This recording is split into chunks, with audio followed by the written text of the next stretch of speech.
So in Romans, the thesis, so this is the point that Paul is making. This is what Romans is about, is chapter 1, verses 16 and 17, where he says, "For I am not ashamed of the gospel.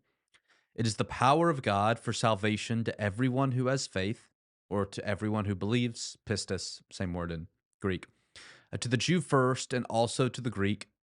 For in it the righteousness of God is revealed through faith for faith," or from faith for faith, or there's some other ways that that can be translated. "As it is written, the one who is righteous will live by faith."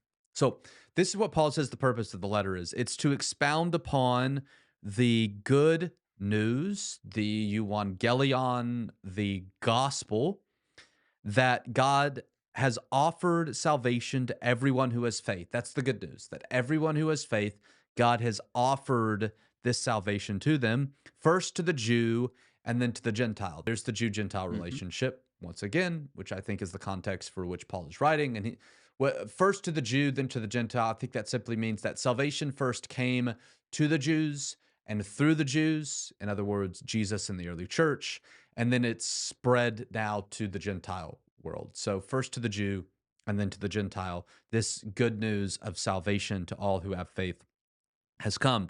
And Paul is not ashamed of this good news. There might be some shame. Maybe he's dealing with something specific in his community. Maybe it's because he's writing to Rome and claiming that Jesus is the new king. And he's saying, and so he's writing to the center of the Roman Empire and claiming that somebody else is actually the true king. And so it might be well, I'm not ashamed to proclaim this even in Mm. Rome. That could be a part of it as well, but whatever's going on there.